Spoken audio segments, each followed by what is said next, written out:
어떤 사람이 타국에 갈 때 그 종들을 불러 자기 소유를 맡김과 같으니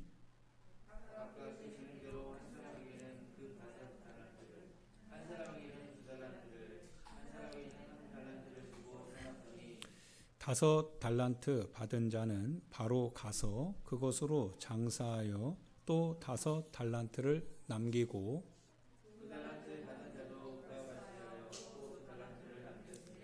한 달란트 받은 자는 가서 땅을 파고 그 주인의 돈을 감추어 두었더니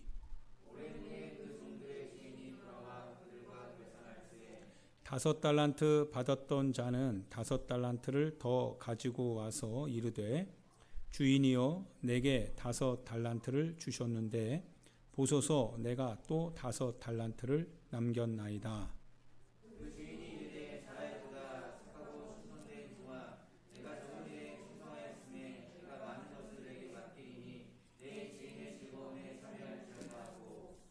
두 달란트 받았던 자도 와서 이르되 주인이여 내게 두 달란트를 주셨는데 보소서 내가 또 두 달란트를 남겼나이다.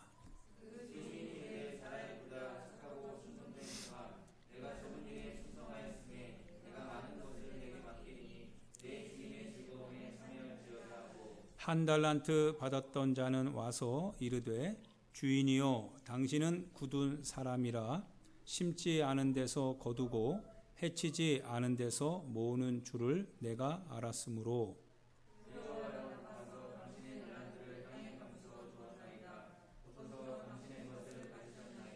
그 주인이 대답하여 이르되 악하고 게으른 종아 나는 심지 않은 데서 거두고 해치지 않은 데서 모으는 줄로 내가 알았느냐.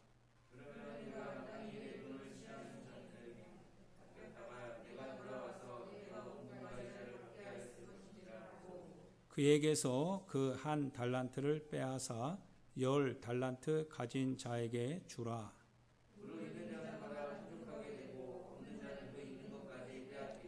같이 읽어요. 이 무익한 종을 바깥 어두운 데로 내쫓으라. 거기서 슬피 울며 이를 갈리라 하니라. 아멘. 지난주에는 우리가 열처녀에 대한 비유를 했어요.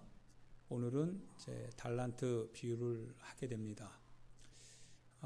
최선을 다해서 주님이 오실 것을 예상하고요. 그러고 나서 주님이 오실 때 여러분과 제가 기본적으로 어떻게 설 것인지에 대한 얘기를 하는 겁니다. 주님이 안 오시면 이 얘기는 여러분과 저랑 상관이 없습니다. 그러나 주님이 오신다면 이제 이 얘기는 곧 주님의 얘기입니다. 그래서 여러분과 제가 상관이 됩니다. 마음에 근심이 있는데요. 여러분이 혹시 그 물질에 매여 사는 사람이 혹시 있을까 두렵습니다. 첫째는 예배 생활에서 재물을 여러분이 혹시나 요즘 세상 사람들이 매스미디어를 통해서 무슨 11조나 뭐 이런저런 얘기를 많이 하는데 여러분들이 혹시 그와 똑같은 마음을 갖고 있지는 않을까 두렵습니다. 판단은 주님이 하실 거예요. 그러나 성경대로 가야 됩니다. 수천 년 동안에 성경이 바뀌지 않았고 그대로 성도들이 주님의 예배를 드릴 때 재물 없이 드린 적이 없어요. 여러분이 성경에서 만약 재물이 없이 주님이 제사를 받는 경우가 있다면 저에게 알려주시면 그 예를 가지고 여러분들에게 그렇게 하지 않아도 됩니다라고 말하겠습니다. 만약 그게 아니라고 한다면 여러분들이 이제는 하나님의 방식대로 드려야 됩니다. 그 재물은 돈 있는 사람들은 송아지로 드릴 수도 있고요. 그거보다 좀 못한 사람은 양으로, 염소로, 그거보다 안 되는 사람은 집비둘기 둘로, 그것도 없는 사람은 산에 가서 산비둘기 둘을 잡아서 그렇게 주님 앞에 드리면 됩니다. 그러나 빈손으로 주님 앞에 드리는 건 예배가 아닙니다. 주님이 받으시는 예배를 드리셔야 됩니다. 둘째는 혹시나 여러분이 10의 1조를 안 하는 분들이 있을까 두렵습니다. 10의 1조는 여러분의 것이 아닙니다. 그건 하나님의 거예요. 10의 1조를 거론하는 사람들은 대부분 10분의 9를 가지고서 또 10분의 1도 가지기를 원해서 그렇습니다. 자신에게 있는 10분의 9를 가지고 그걸 가지고 최선을 다해서 살면 주님이 하나님께서 너희의 밭에 씨를 거두지 않는다고 했어요. 더 풍성히 얻을 걸 주신다고 했습니다. 그런데 사람의 마음에는 어두운 욕심이 있어서 10분의 9를 가지고 써도 또 쓸 것이 생각나서 10분의 1도 훔치려고 합니다. 그래서 왜 내 11조를 도둑질하느냐라고 예수님이 말라기 선지자를 통해서 말하고 계시는 거죠. 하나님께서 여러분들이 기본적으로 이와 같은 사실에 대하여서 결단하지 않으면 안 됩니다. 제가 고1 때까지 새벽마다 들려오는 목탁 소리에 항상 눈을 뜨고서 내 동생 바로 밑에 동생하고 자취를 하는데 안양에서 한 2-3평짜리 자취를 하는데 새벽마다 목탁 소리에 내 마음을 정화시켰습니다. 굉장히 조용할 때 목탁 소리가 톡톡 나요. 그러면 굉장히 좋았어요. 그런데 내 입술에는요 항상 욕이 많았고 그리고 불안함과 불평도 굉장히 많았죠. 걸걸했죠. 그러던 중에 고1 때 추수감사절 때 교회 나갔어요. 나갔을 때는 얼떨결에 누군가가 한번 와볼래? 라고 해서 나갔어요. 그러고 나서 그 이듬해 여름 수련회 때 포천에 있는 폐교에서 3박 4일 수련회를 하는데요. 하나님 앞에 거기서 고꾸라졌어요. 하나님께서 나에게 내 인생을 고2 때 내 모습을 회개하게 하셨어요. 그리고 하나님의 성령의 뜨거움을 갖게 하셨어요. 그런데요, 바뀌더라고요. 그 다음부터는 세상이 바뀌었어요. 세상은 여전한데 내가 담고 있는 세상이 바뀌었어요. 이전 세상이 아니에요. 이제는 내 세상에 소위 말하면 내가 항아리라고 한다면 항아리가 비어있더라 이거예요. 그러고 나서 거기에 채워가기 시작하는데 채워가는 것마다 신앙의 그릇입니다. 신앙의 세계가 열렸어요. 하나님이 그때부터 저의 패러다임을 바꿔주셨어요. 완전히 다른 세계입니다. 연관된 세상 아니었습니다. 끊어진 세상이에요. 분리된 세상입니다. 강 건너 세상입니다. 그 세상은 더 이상 기억은 있지만 그러나 내 삶에 영향을 미치지 못합니다. 끊어졌어요. 단절됐어요. 분리됐어요.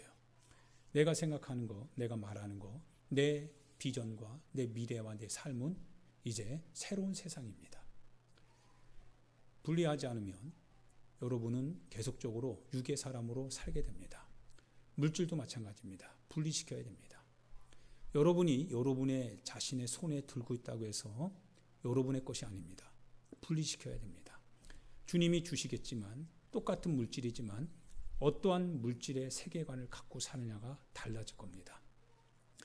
육신의 소욕대로 가면 하나님 것도 여러분의 것이 됩니다. 그래서 거기에 대해서 굉장히 여러분 자신이 추한 모습을 보이게 됩니다. 그러나 같은 거라도 하나님 앞에서 그것이 하나님의 것이다라고 하는 생각이 들어오면 달라집니다. 모든 것은 하나님을 위해서 쓰게 됩니다. 하나님의 나라, 하나님의 복음, 주의 뜻을 위해서 긍휼을 베풀고 자비를 베풀고 나누고 섬기고 어려운 사람 돕고 선교하고 건축하고 그렇습니다. 그런데 놀라운 것은요, 하나님이 그거를 책임져 가십니다. 주님이 절대로 마르게 하지는 않더라 이거예요. 여러분 어떤 세계 속에서 살기를 원하는지는 여러분 자신이 결정해야 됩니다. 여러분이 비지 않으면 안 됩니다. 분리시키지 않으면 안 돼요. 첫 번째는 여러분의 항아리가 비어 있어야 됩니다. 예전에 항아리 있는 데다가 다시 채워놓으면 채워지지가 않습니다. 물과 기름 것 같아요. 그래서 여러분들은 그걸 소화를 시킬 수가 없습니다. 소화되지 않는 건 다 여러분 거 아닙니다. 듣기는 듣지만 여러분의 것이 될 수가 없어요. 주님과 상관이 없습니다. 그래서 반드시 분리시켜야 됩니다. 끊어내야 됩니다. 어제 여러분이 죄를 졌다면 분리해야 됩니다. 분리하고 이제 새로운 세계를 살아야 됩니다. 그러지 않으면 지금 이 말씀을 들어도 여러분은 이 말씀이 여러분과 관계하지 않습니다. 여러분이 만약 분리시키기를 원한다면 지금부터 듣게 되는 이 모든 말씀들은 여러분의 삶을 향하여서 접근해 오시는 주님의 목소리가 될 겁니다. 분리시키지 않으면 아무것도 아닙니다. 회개가 그런 겁니다. 회개는 분리시키는 겁니다. 단지 어제도 우리가 설교 말씀을 들었지만 단지 내가 그것을 가지고 주님, 이거 잘못했네요 라고 인지하는 것 차원이 아니라 인지하고 그러고 나서 거기서 돌아서는 겁니다. 분리시키는 거예요. 끊어내야 됩니다. 그런데 여러분이 지금 끊어내지 않는다면 다음 주도 똑같을 겁니다. 1년이 지나도 똑같습니다. 10년이 지나도 똑같습니다. 주님 오실 때도 똑같습니다. 왜냐하면 여러분의 것이 되지가 않았기 때문에 그렇습니다. 분리시켜야 됩니다. 끊어내야 됩니다. 정리해야 됩니다. 그리고 새롭게 시작해야 됩니다. 하나님의 세계는 풍부하죠. 여러분, 하나님의 세계는 굉장히 풍성합니다. 정말 놀랍습니다. 그 세계를 발 담그고 일단 들어가면 그 세계가 우리가 생각하는 것 이상이에요. 정말 놀랍습니다. 그런데 그 세계는 절대로 자기를 분리시키지 않는 이상 한 발자국도 나가지 못하게 합니다. 문이 철문으로 닫혀 있습니다. 여러분이 아무리 들어도 그 세계가 여러분의 삶의 경험으로 다가오질 않습니다. 그러나 분리시키고 구분의 세계로 한 발짝 들여보내는 순간부터는 달라집니다. 그래서 듣고 깨닫는 자는 하나님의 나라를 침노하게 되는 거죠. 할렐루야. 이 사실을 잘 명심하셔야 됩니다. 하나님의 나라의 비밀을 여러분에게 계속 알리는 것은 하나님의 나라가 가까이 왔기 때문에 그렇습니다. 세계 돌아가는 것을 보면 정보화 시대죠.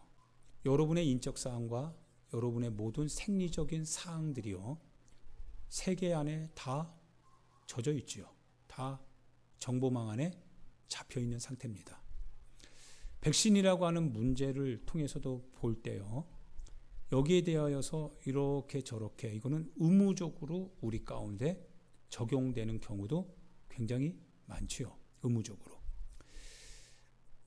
만약 정말 우리가 우려하던 대로요, 만약 여기에 하나의 어떤 우리로 하여금 매매할 수밖에 없는 하나의 체계로 만약에 세상에 중심된 그룹이 그거를 정한다면 아무도 여기에 대하여서 누구도 저항할 수 있는 사람이 없을 겁니다. 왜냐하면 모든 행정이나 제도적인 절차는 마무리되어져 있기 때문에 그렇습니다. 피해야 피할 수 없습니다. 그래서 이 666이라고 하는 이런 짐승의 숫자에 대하여서 피하려고 할 때는 이제는 거기서부터 끝이 됩니다. 매매하는 표라고 했어요. 그건 짐승의 숫자라고 했습니다. 그런데 이미 점점 적응되어져 가고 있습니다. 분명히 우리가 피할 수 없는 상황이 다가오고 있습니다. 누가 피하라고 말하지 않아도 우리는 그거를 피할 이유를 찾을 수 없을 지경까지 이제 우리에게 다가오지요. 모든 것은 기계화되고 있어요. 사람들이 마치 이상하게 죽어있는 것들이 움직이는 것을 보면서 사람들이 그 사람들을 따른다고 했어요. 기계화되어지는 세계 속에서 여러분과 제가 이제는 점차적으로 밀려나는 시대로 지금 다가가고 있습니다. 뭔지 모르지만 하나의 프로그램이 막 돌아가는 것 같아요. 그러면서 점차적으로 이제 하나의 원하는 목표, 목적지로 다가가는 것 같습니다. 그러면서 동시에 성경의 예언대로 말해진 것들이 다 이루어져 가는 것 같아요. 오늘도 주님이 많은 사람들을 찾고 계십니다. 부르신다고 했어요. 그러나 마지막 때는 마치 노아의 시대와 같아서 여전히 먹고 마시고 시집가고 장가가고 있다고 했습니다.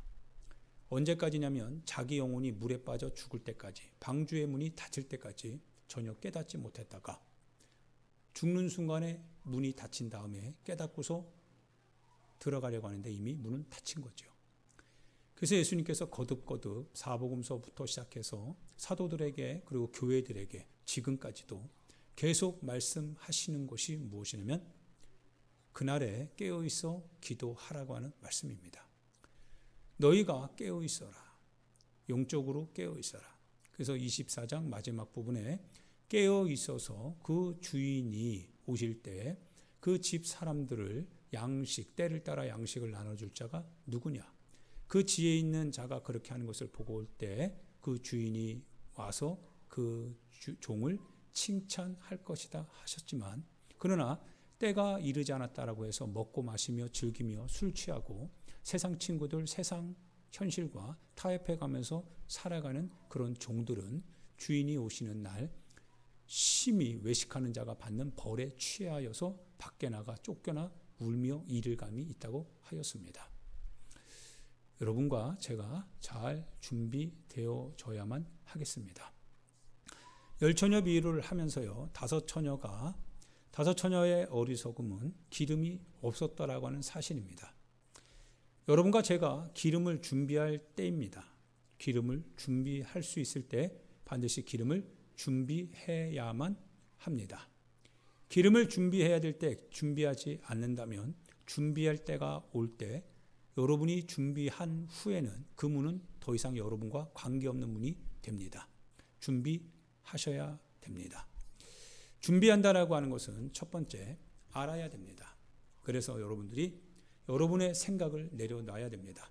지금도 여러분 자신 안에서 여러분의 살아온 삶의 생각으로 하나님의 뜻과 반대의 길을 고집하려고 하는 사람이 있는데 여러분 정리하셔야 됩니다. 분리시켜야 돼요. 분리시키고 여러분에게 선하지 않는 것은 여러분이 거절해야 됩니다. 그러나 선한 것이라고 한다면 여러분 자신을 거절하더라도 그 선한 것을 잡고 살아야 됩니다. 그게 지혜롭고 현명한 겁니다. 할렐루야. 다섯 처녀는 지혜로운 처녀라고 했고 다섯 처녀는 미련한 처녀라고 했습니다. 그들은 말을 들을 줄 몰라요. 기름을 준비해야 된다고 아무리 얘기해도 그들은 기름을 준비하지 않아요. 옆 사람 다섯 사람이 기름을 준비해 가는 것을 보면서도 본인들은 준비하지 않습니다. 왜 준비하지 않느냐면 그들은 자기 생각에 꽉 차 있습니다. 굳이 기름까지 준비할 이유가 뭐가 있냐라고 하는 자기들만의 생각으로 아마 신앙생활을 하는 것 같아요. 주님이 자기들의 생각에 따라서 올 수만 있다면 그러면 그들이 맞습니다. 그런데 주님은 사람이 잠자는 시간에 온다고 했어요. 사람이 주님이 오실 날을 알지 못하는 그런 시각에 주님이 오신다고 하였기 때문에 지혜라고 하는 것은 무엇이냐면 바로 언제든지 주님이 오실 것을 알고 그래서 주님이 오실 때 주님이 원하시는 등불을 켜두어야 된다라고 하는 사실. 켜두려고 한다면 신앙생활이 불 밝혀져 있는 신앙생활이 되기를 원한다면 신앙의 불을 밝힐 수 있는 기름이 있어야 되겠지요. 기름이 있어야 됩니다. 그 얘기를 여러분과 제가 지난주 나눴습니다. 신랑이 다가오고 있습니다. 여러분 기름을 같이 들고 나가셔야 됩니다. 신앙생활 잘하고 있습니다. 그런데 이 신앙생활을 계속 유지하려면 하나님의 계명을 듣고 그 계명을 따르며 하나님의 주권을 여러분의 삶에 인정하고 하나님의 모든 영광을 위하여서 여러분이 지금처럼 잘하고 있다면 그때도 잘해야 되는데 잘하려고 한다면 반드시 잘하도록 하는 여러분의 기름이 계속적으로 준비되어져야만 합니다. 하던 그대로 여러분이 기도하고 있었던 사람이라면 기도하는 그대로 말씀을 읽고 말씀을 암송하고 말씀대로 사는 사람이라고 한다면 그대로 여러분이 재정생활을 하더라도 주님의 뜻 앞에서 살고 있다고 한다면 그렇게 생활하고 있다면 그대로 하셔야 됩니다. 하되 그것이 끊어지지 않도록 해야 됩니다. 준비해야 된다는 거예요. 여러분의 신앙을 지켜왔던 기름이었다고 한다면 그 기름은 지금도 준비되어져야만 합니다. 오늘 준비했던 기름 내일도 준비해야 됩니다. 계속적으로 해 나가셔야 합니다. 주님이 오실 때는요. 사도 바울 선생님이 고린도후서 5장 10절에 말씀하시기를 우리 모든 사람들이 다 그리스도의 심판대 앞에 서서 선악간에 각각 그 행한 대로 보응을 받으려 함이다 라고 말씀하고 있습니다. 그리스도의 심판대 앞에서 여러분과 제가 선으로 아니면 악으로 행했든지 그에 따르는 주님의 보응을 받게 된다라고 하는 사실입니다. 요한계시록 12장 이하를 쭉 읽어보면 사단이 하늘에서 자기 거처가 없어서 쫓겨납니다. 그러자 그 복음 안에서 주님의 선택을 받은 사람, 그 사람의 중심이 되었던 예수 그리스도를 죽이려고 했지만 예수 그리스도를 죽이는데 실패를 하죠. 그러자 예수 그리스도로 말미암는 교회가 이제 하나님의 말씀을 듣고 따르는 주님의 자녀들을 무수하게 탄생시킵니다. 출산해요. 그게 여러분과 저죠. 그러면 마귀 사단 귀신이 이걸 가만두지 않는다고 했어요. 그래서 이 사단이 자기 때가 얼마 남지 않은 줄을 알고요. 여러분 자신을 교회가 낳은 남은 자손들을 향하여서 바닷가 모래 위에 서서 권력을 가지고 그리고 여러분과 싸우려고 준비하고 있다고 하였습니다. 할 수만 있다면 택하신 자라도 넘어뜨리고자 하는 각오를 갖고 악한 자 마귀 사단 귀신의 역사가 여러분과 저를 지금 유혹하고 있다는 사실입니다. 그러나 믿음의 사람들이요 하나님의 자녀들이 그들을 이긴다고 얘기했습니다. 어떻게 이기느냐? 하나님의 계명입니다. 하나님의 계명을 지키고 예수 그리스도의 피의 증거를 가진 그들이 자기 생명을 아끼지 아니하면서까지 바로 마귀 사단 귀신의 역사와 싸워서 이긴다고 하였습니다. 신앙 생활은 영적 싸움이지요. 싸워야 됩니다. 마귀 사단 귀신과 싸우는 겁니다. 무엇으로 싸우느냐? 하나님의 계명을 가지고 싸우는 겁니다. 하나님의 계명을 저버리도록 하나님의 계명의 역사와 반대되는 길을 우리 가운데 제시해 가면서 그러면서 우리를 끌어내려고 할 겁니다. 그러면 우리는 싸워야 됩니다. 그가 하나님의 계명을 무너뜨리려고 다가온다면 우리는 하나님의 계명을 무너뜨리지 않도록 지켜내야 됩니다. 그래서 하나님의 계명을 지키느냐 지키지 않느냐 이게 바로 영적 싸움입니다. 하나님의 계명을 지키기 위하여서 내 자신이 어떻게 싸우느냐 그게 영적 싸움입니다. 오늘날 어떻게 보면 교회가 여러 가지 모양으로 많은 걸 잃어버렸습니다.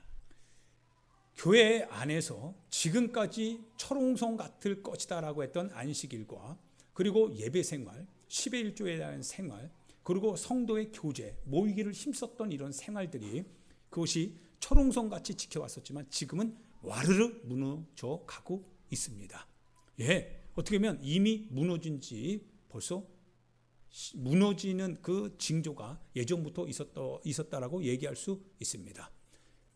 이제는 여러분 자신들이 하나님의 계명을 가지고 이제 지켜내야 되는데 지켜줄 수 있는 이 장벽의 첫 번째 관문인 교회의 문이 무너졌다라는 거예요.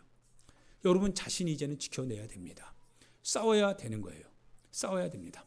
하나님의 계명을 지켜야 됩니다라고 목회자가 말씀했다면 여전 같으면 여러분들 안에서 그거를 철동같이 지킵니다. 그런데 이제는 목회자의 권위가 여러분에게 전혀 상관이 없게 됩니다. 그래서 권면하는 쪽으로 바뀌게 됩니다. 지키는 것이 좋습니다. 지키는 것이 좋습니다. 그러면 여러분들은 그래 내가 지켜줄게 이렇게 얘기할 겁니다. 주님이 오시는 날은요 그 계명이 여러분을 살려낼 겁니다. 그 계명을 통하여서 여러분의 신앙을 점검하게 될 겁니다. 그거는 절대적인 요소입니다. 그거는 상대화될 수가 없었던 그 같은 계명입니다. 예수님께서도 십자가에 못 박혀 죽으실 때 제자들이 왜 예수님 그 길을 가려 합니까? 라고 그를 뜯어 말리려고 합니다. 예수님께서 말씀하시죠. 어떻게 나에게 이루어질 것이다 라고 말씀되었던 성경이 그러면 어떻게 이루어지겠느냐? 하나님의 말씀대로 하나님의 계명대로 내가 가야 될 길을 가는 것이 아들의 뜻이다라고 얘기합니다. 주님이 주님이 십자가를 지는 것은 성경에 기록된 그대로이기 때문에 그렇습니다. 구약으로부터 시작해서 인간의 죄를 속하는 모든 제사, 바로 그 절정, 그 궁극적 목표가 예수 그리스도로 말미암는 피의 제사거든요. 구속의 제사거든요. 예수님이 죽어야 되는 거거든요. 사람이 뜯어말려도 그것이 성경의 기록이라면 가야 되는 겁니다. 그래서 성경에 기약한 대로 때가 이름에 죄인인 우리를 대신해서 하나님이 하나님의 아들을 보내셔서 우리를 대신하여 십자가에 못 박혀 죽게 하였다라고 표현하고 있습니다. 성경대로입니다. 마귀사단 귀신의 역사는 그래서 성경대로 사는 교회의 남은 자손 제자들과 싸우는 겁니다. 하나님의 말씀대로 살지 않는다면 그와 싸울 이유가 없습니다. 이미 그는 마귀 편이기 때문에 그렇습니다. 하나님의 계명을 자기의 삶의 모든 순서에 가장 우선되는 제자들과 싸우러 온 것이 마귀사단 귀신의 역사지, 이미 하나님의 계명이 자기의 삶의 뒷순위로 쳐져버린 사람하고는 싸울 이유가 없어요. 왜? 이미 그는 세상 명예, 세상 돈, 세상 정욕, 세상적인 쾌락 갖다 주면 하나님의 말씀 다 포기하고 그거 잡기 위하여서 나아갈 것은 뻔하거든요. 싸울 이유가 없어요. 이미 철저하게 농락당하고 있는 사람은 뭐 하나 딱 갖다 주면 그것 때문에 당연히 주님에게서 등 돌릴 게 뻔하거든요. 그러나 전신갑주를 입은 사람은, 타협하지 않는 사람은 마귀 사단의 상대가 이제 되게 됩니다. 싸워야 되고 싸울 대적할 대상으로 마귀는 그 성도 앞에 서게 됩니다. 그는 성도는 이제 싸워야 됩니다. 영적 싸움입니다. 요한계시록을 쭉 읽어보면, 그래서 요한계시록에서 기록된 그대로 그들이 사로잡힐 자 사로잡혀 가고 칼에 맞을 자 칼에 맞지만, 그러나 그들이 한사코 이와 같은 마귀 사단 귀신의 권세 앞에 굴하지 않았다고 했습니다. 그리고 그들이 주님의 심판의 날 그들을 하나님께서 하나님의 거룩한 성으로 이끌어 드셨다고 하셨습니다. 여러분과 제가 잘 기억하셔야만 됩니다. 시간이 점점 다가오고 있고 가까이 오고 있는 이때 육신의 시간도 역시 끝나게 됩니다. 그러나 우리 영혼의 시간은 시작입니다. 여러분이 생명의 부활로 나올 것인지 심판의 부활로 나올 것인지는 여러분 각자가 선택하지 않을 수 없습니다. 반드시 선택해야만 됩니다. 조금 육신적인 이점을 놓을 수 있다고 할지라도요, 조금 육신적인 이권에 대하여서, 육신적인 편리함에 대하여서 조금 양보할 수 있다 할지라도 죽는 것은 아닙니다.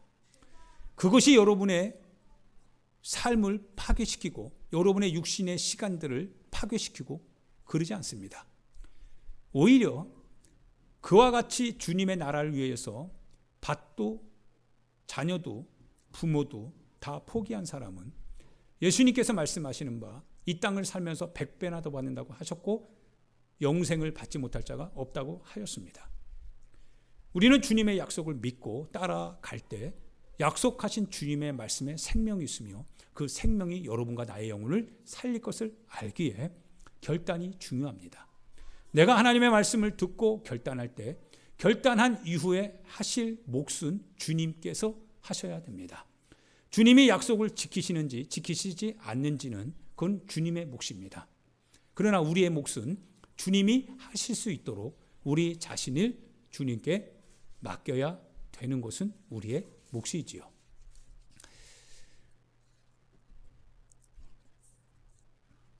사랑하는 여러분이요, 반드시 살아남아야 됩니다. 절대로 신앙생활 잔머리 굴리면 안 됩니다.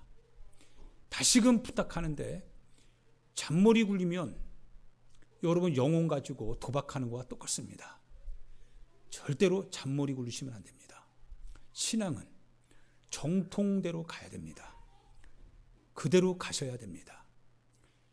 여러분 잠깐 육신의 소욕을 위해서 한눈 팔거나 육신의 소욕을 인해서 잠깐 타협하거나 그것이 잠깐인 것 같지만 그게 마귀 사단 귀신의 계략이라면 여러분은 수렁으로 빠지게 됩니다. 실수는 할 수 있지만 그러나 고의적인 실수의 반복은 그거는 의도성이 있기 때문에 더 이상 거기에 대해서는 용납하지 않습니다. 반드시 여러분이 알고 깨닫는 것은 분리시키길 부탁드립니다. 분리시키지 않으면 지금 듣는 모든 말씀과 앞으로 듣게 될 모든 말씀들은 여러분과 전혀 관련이 없게 됩니다. 부탁드립니다. 하나님 앞에서 정직하게 사시길 부탁드리고, 하나님의 말씀이 아닌데도 알면서도 고의적으로 범죄하지 않길 부탁드립니다. 여러분과 제가 주님 나라 가야 되지 않겠습니까? 하나님의 나라는 이와 같다라고 예수님께서 거듭 우리 가운데 오셔서 천국의 복음을 알려주셨는데, 알려주셨던 주님의 그 뜻과 다르게 우리가 여전히 우리의 반대되는 삶을 산다면 그것만큼 불행한 우리의 선택은 없을 것이라 생각이 됩니다. 주님이 알리기 위해서 오셨다면 그 소식을 듣는 우리는 그 소식이 바로 내 영혼의 복음입니다. 그 소식이 내게 복음입니다라고 받아들이고 그것에 복됨이 있음을 알고 우리 자신을 주님의 소식 앞에 맡겨야 됩니다. 그리고 주님이 오실 때 우리 여러분과 제가 생명의 부활로 나와야 될 것입니다. 할렐루야. 예수님께서 다시 오실 때는 반드시 달란트의 비유를 가지고 오신다고 하셨습니다. 일하지 않는 종은 무익하다고 했습니다. 여러분, 무익하다라고 하는 뜻이 무엇입니까? 이 무익한 종을 밖에 어둠으로 쫓아버리라고 했어요.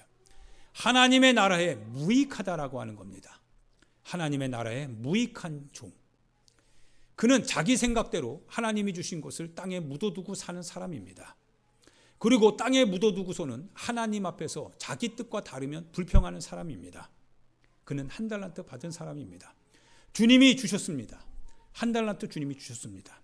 그러면 한 달란트, 다른 사람은 5달란트 받았는데 나는 한 달란트, 감사하다. 하나님, 제 소질이나 제 재능이나 제가 할 수 있는 어떤 역량이나 그것이 부족한 줄 알고 5달란트를 받았다면 주님, 어떻게 제가 그걸 가지고 일할 것인지 걱정이 태산 같을 텐데 하나님 고맙습니다.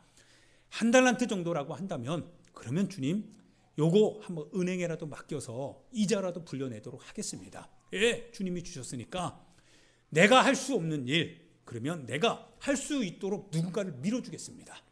예, 내가 할 수 없기 때문에 내가 다른 사람이 하는 걸 내가 도와줄 수 있도록 내가 밀어주겠습니다. 네, 은행에다 투자하겠습니다. 그래서 그가 어떤 수익을 낼 때 내가 투자한 투자본을 가지고 그가 수익을 냈음을 주님, 나는 그걸 자랑으로 삼겠습니다. 복음을 위해서 누가 애쓰고 있는데 예, 좋습니다. 주님, 내가 그와 같이 행해야 되는데 나는 재능이 안 되고 나는 실력도 없고 시간도 없고 열정도 많이 부족해서 할 수 없다면 주님, 그는 그걸 하고 있으면 내가 그에게 그걸 좀 더 할 수 있는 것을 도울 수 있도록 내가 여건을 형성하겠습니다. 예, 주님, 그건 내가 할 수 있습니다.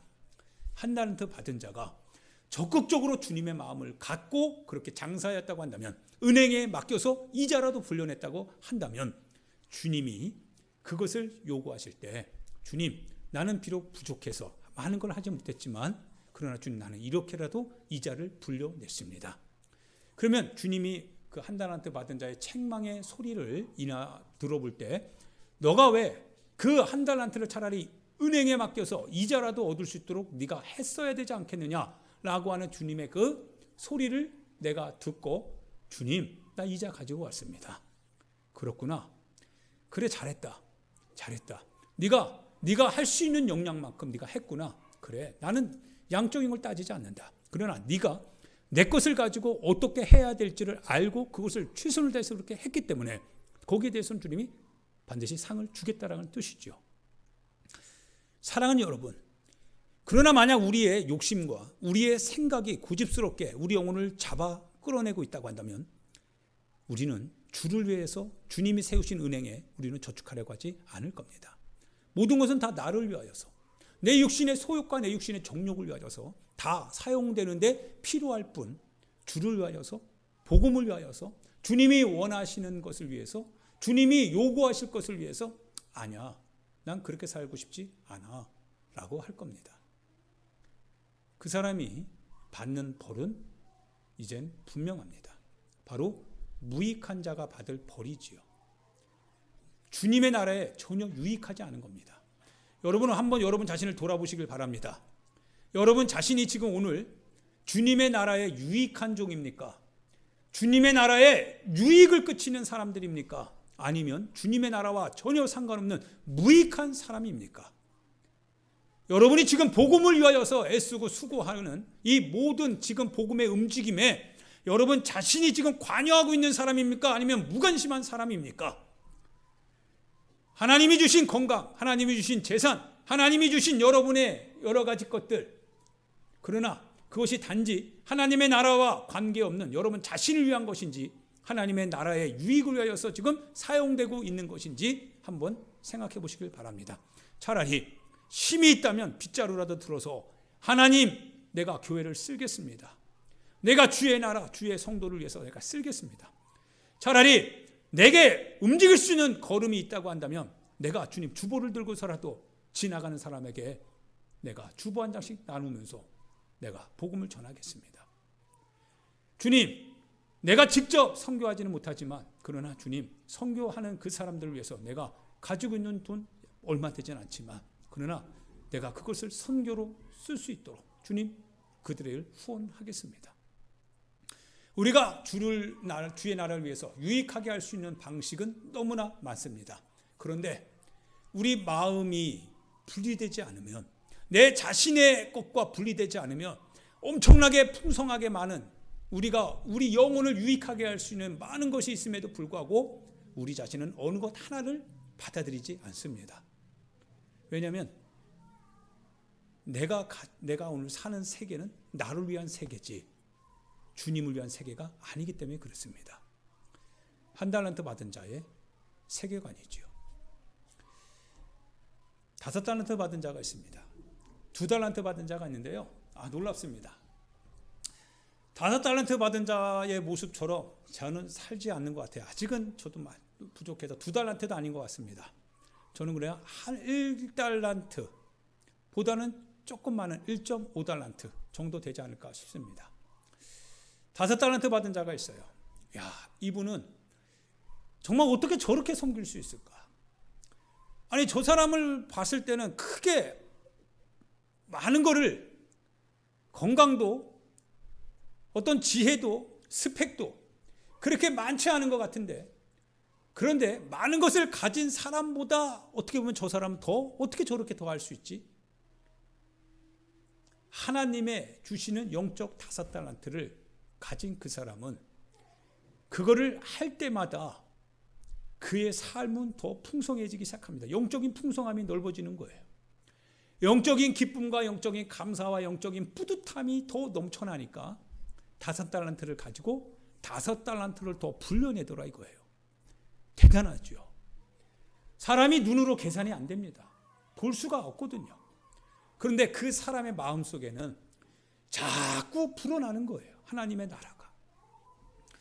마치 작은 누룩이 전체 밀가루를 싹 다 발효시켜서 풍성하게 만들듯이 그에게 하나님의 나라라고 하는 작은 누룩과 같은 그것이 자기 마음속에 딱 들어오는 순간에 그 모든 영혼을 싹 다 부풀리더라 이거예요. 대단하지요. 얼마나 기쁜지요. 감사한지요. 여러분, 이런 감사가 있습니까? 여러분은 왜 하나님의 나라를 위하여서 우리가 살아가야 되는지에 대하여서 얘기를 들을 때 왜 내가 그렇게 해야 되라고 하는 사람인지, 하나님의 나라를 위하여서 말을 들을 때마다 주님, 나도 그 일을 감당할 수 있는 사람이 되게 해 주세요라고 하면서 벅찬 마음으로 주님 앞에 기도하는 사람인지 여러분 자신이 한번 판단해 보시길 바랍니다. 하나님의 말씀을 들으며 하나님 앞에 예배하며 하나님 앞에 나아갈 때마다 하나님, 내 평생 하나님을 예배하는 자로 살게 해 주세요. 내 평생 그 어떤 사건과 어떤 상황이 내게 온다고 할지라도 내가 그 모든 상황과 모든 사건 앞에서도 주님의 기준을 가지고 살아가며 판단할 수 있는 사람이 되게 해 주세요 라고 그렇게 말할 수 있는 그런 사람이지. 아마 이런 사람의 마음속에는 겉으로는 판단되지 않겠지만 그러나 그 사람의 마음속에는 아마 자기가 선택하고 자기가 그렇게 장사하는 그 모습을 인하여서 마음의 기쁨과 감사와 그리고 자기 안에서 주어지는 주님을 향한 열정과 평안함으로 아마 그의 삶은 넉넉하게 될 것입니다. 할렐루야. 이 사람이 정말 부럽지요. 이 사람이 정말 부럽습니다. 5달란트 가지고 1달란트 가진 사람만큼의 마음이라면 아마 재산 늘리고 창고 늘리고 이것저것 사기 바쁘고 자기 육신의 소욕을 위해서는 막 투자할 텐데 5달란트니까 얼마나 값을 셀 수 없을 만큼 얼마나 많은 자본입니까? 자기 육신을 위해서 다 쓰지도 못할 걸 그래서 그것이 아까워서 더 쓰려고 하고 더 그렇게 하려고 할 텐데 그런데 이 사람은 주를 위해서 주신 것을 가지고 그대로 영적인 5달란트를 또 만들어내는 사람이더라 이거예요. 주님이 사람을 알아보는 거죠. 사람을 알아봐요. 2달란트 받은 사람 5달란트보다는 못하지만 그래도 2달란트 받은 사람도 자기에게 주어진 자기에게 주신 분의 마음과 뜻을 알고 그걸 가지고 그대로 그걸 살아냅니다. 그대로 영적인 2달란트를 또 불려냅니다. 이런 사람이 우리를 기쁘게 합니다. 이런 사람을 볼 때마다요 우리가 자극을 받습니다. 이런 사람을 볼 때마다 나도 저 사람처럼 저렇게 신앙생활하면 좋겠다. 나는 왜 저 사람처럼 저렇게 못했을까라고 하면서 내 자신에게 대하여서 회개할 기회를 스스로 찾게 만듭니다. 그리고 주님, 저도 저 사람처럼 일할 수 있는 사람 되게 해주세요.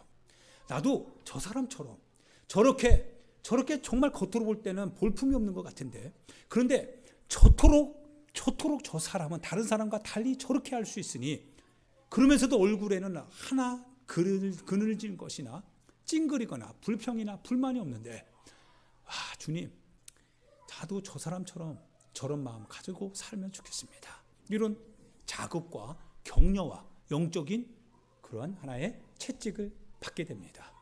너무 뿌듯하지요. 그리고 그를 위하여서 그를 생각할 때마다 기도할 마음이 생기게 되고 기도하게 되면 은혜가 됩니다. 은혜가 되니 하나님 감사합니다. 함께 기쁨의 이 전이 현상이 나타나게 됩니다. 2달란트도 마찬가지지요. 할렐루야. 사랑하는 여러분, 천국은 그래서 예수님께서 말씀하시는 바 우리 마음속에 있다고 했습니다. 천국은 우리 마음속에 있어요. 하나님의 나라는 우리 마음속에 있습니다. 하나님의 나라를 내가 가졌다면 하나님의 나라는 내 안에서 풍성하게 내 영혼을 점점 점령해 들어간다라는 거예요. 그래서 하나님의 나라를 내가 사지 아니할 수 없다라고 하는 거예요.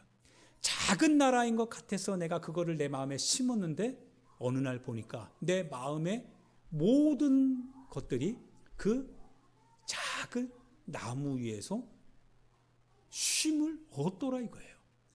예전에는 지쳐서 힘들었는데 그런데 내 마음에 지칠 수밖에 없었던 모든 상황과 사건과 여러 가지 이해관계 속에서 고통했던 모든 생각들이 하나님의 나라의 겨자씨를 조그맣게 심었는데 근데 그것이 점점 자라면서 나무가 된 어느 날 내 자신에게 일어나는 사건을 보면서 내가 그 나무의 쉼을 얻더라 이거죠.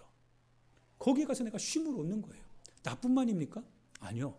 다른 사람도 내게 와서 쉼을 얻습니다. 하나님의 나라가 작은데 눈에 보이지 않는 것 같은 보잘것없고 볼품없는 것이었는데 그런데 내 마음에 그거를 심으니까 바뀌더라 이거죠. 삶이 바뀌더라 이거죠. 세상이 바뀌더라 이거죠.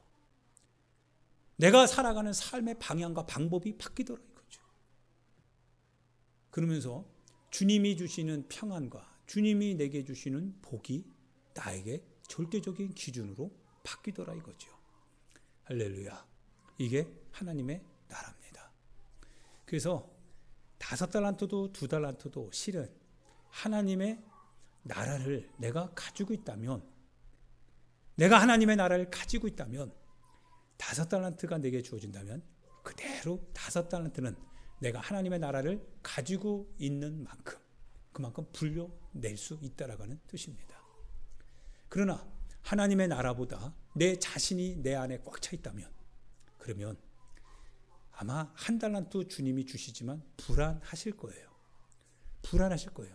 줘봤자 저놈 저거 다른 데로 쓸 텐데, 저거 주님이 주시면 저거 가지고 육신의 쾌락과 육신의 정욕을 위해서 돌아다닐 텐데, 저거 주님이 주셨다가는 자기 육신의 집과 육신의 여러 가지 편의 도구를 위해서 쓰기 바쁘지 주님의 나라와 주님의 복음을 위하여서는 한 생각도 하지 않을 텐데, 그러면서도 살아가야 되니까, 그러면서도 지켜줘야 되니까, 그러면서도 그가 육신의 연약함을 갖고 있기 때문에 먹을 거 줘야 되고, 입을 거 줘야 되고, 마실 거 줘야 되고, 상대방에게 핍절당하지 않아야 되고, 상대적인 바탈갑 속에 고통당하지 않아야 되니까 한 달란트라도 주는데, 그런데 그 한 달란트마저도 여전히 땅에 묻어두고 살더라 이거죠. 얼마나 주님이 안타까우시겠어요. 하나님의 나라는 여러분 마음속에서 키워가는 겁니다. 할렐루야. 하나님의 나라를 듣고 그것을 여러분의 마음판에 새기시고 그것을 키워나가실 때 한번 기다려 보십시오. 그 나라를 여러분의 마음속에 심고 기다려 보십시오. 어느 날 어느 순간에요, 이근철이라고 하는 이 사람을 바꾸신 그 주님이 여러분도 바꿔 주실 줄 믿습니다. 세계관을 하나님께서 바꿔 주실 줄 믿습니다. 인생에 사는 것이 이거구나. 인생을 살아가는 예전의 방식은 이랬는데 주님의 나라를 알고 나서 보니까 그게 아니구나. 그게 아니구나. 이거를 깨닫게 됨으로써 이제 여러분의 삶의 방향이 주를 위하여서 밀접하게 연관되면서 나아갈 때 거기서 오는 기쁨으로, 거기서 오는 감사로, 거기서 오는 평안함으로 여러분의 삶은 더 즐거워지고 평강으로 넘쳐나게 될 것입니다. 할렐루야. 할렐루야. 우리 어제 학생들하고 한번 뜨겁게 같이 기도했습니다. 기도하는데요, 내 마음이 너무 기쁜 거예요. 학생들을 위해서 기도하는데, 그런데 기도하는데 내 생각 속에는 주님의 2000년 전의 생애의 모습으로요 꽉 채워주시는 거예요. 너무 기쁜 거예요. 주님의 생애의 그 현장이 내 안에 나타나니까 얼마나 기뻐요. 그리고 사도들의 현장이 내 안에서 확실하게 다가와요. 기쁜 거예요. 기쁜 거예요. 기쁜 거예요. 그들을 위해서 기도하는데 오히려 그들을 위해서 기도하는 기도가 내 품으로 돌아오더라 이거예요. 내 품으로 돌아와요. 그러니까 내 영혼이 기뻐요. 내 영혼이 막 기뻐요. 감사해요. 놀랍습니다. 이게 하나님의 나라구나. 이게 하나님의 나라구나. 육신은 지금 무릎 꿇어서, 육신은 소리 질러서, 육신은 지금 배고프다고 안달복달하는데, 그런데 육신은 고통 가운데 그러는데 내 영혼은 풍성해지더라 이거예요. 내 영혼은 기쁜 거예요. 내 영혼은 감사가 넘치는 거예요. 기쁘다. 감사하다. 그런 거예요. 할렐루야. 주님이 주는 기쁨은 세상이 우리에게 주고자 하는 그런 기쁨과는 다르더라 이거죠. 세상에서 우리가 무엇인가를 얻으려면 반드시 대가를 치러야 됩니다. 바로 마귀사단 귀신의 그 유혹 앞에 무릎을 꿇어야 됩니다. 그러면 그가 주는 재물, 그가 주는 명예, 그가 주는 쾌락, 권력 얻을 수 있습니다. 그러나 대신 그 마귀 앞에 우리는 무릎 꿇지 아니할 수 없습니다. 하나님의 계명을 어기는 거죠. 그러나 우리는 예수님처럼 사람이 떡으로 사는 것이 아니요 하나님의 입에서 나오는 모든 말씀으로 사는 것이다라고 하는 그 예수님을 믿고 예수님을 경배하고 예수님을 예배한다면 육신은 배고프지만 그러나 사람이 떡으로 사는 게 아니다라고 하는 확신과 담대함이 내 안에서 내 영혼을 더 강하게 할 겁니다. 하나님의 입에서 나오는 모든 말씀으로 살 수 있다. 악한 자 마귀 사단 귀신아, 사람이 떡으로 사는 게 아니야. 하나님의 입에서 나오는 모든 말씀으로 사는 거야. 거절할 수 있는 용기, 거절할 수 있는 믿음, 거절할 수 있는 확신, 이것이 예수님 앞에 무릎 꿇는 대가로 얻는 내 영혼의 평안입니다. 할렐루야. 여러분 누구에게 무릎 꿇을 겁니까? 여러분 누구에게 무릎 꿇고 여러분 무엇을 위해서 살 것입니까? 바꿔야 됩니다. 사랑하는 여러분이요, 바꾸셔야 됩니다. 바꾸셔야 됩니다. 부탁드리건대 주님 오시기 전에 바꾸시길 부탁드립니다. 한 번은 바꾸겠지요. 그러나 그 속도가 문제입니다. 시간이 없습니다. 빨리 바꾸시고, 그리고 하나님의 세계를 여러분이 경험하시고 그 세계에서 주시는 주님의 풍성함을 누리며 살아가시길 부탁드립니다. 할렐루야, 할렐루야, 할렐루야. 여러분이요, 하나님의 나라에 함께 손잡고리 들어갈 그때까지 함께 신앙생활 잘 할 수 있기를 예수님의 이름으로 축원드립니다. 이 시간 우리 같이 하나님 앞에 기도합니다. 하나님 앞에 이 시간 기도할 때 여러분이요, 하나님의 뜻대로 살지 아니하고 아직도 육신의 삶의 수렁에 깊이 빠져서 헤어나오지 않고 있다면 살려달라고 기도하시길 부탁합니다. 끌어내달라고 기도하시길 부탁합니다.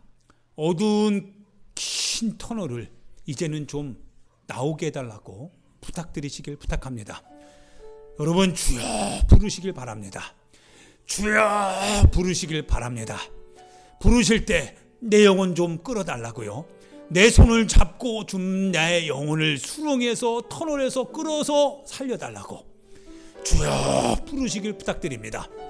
이 시간 우리 같이 주여 주님을 부르시고요,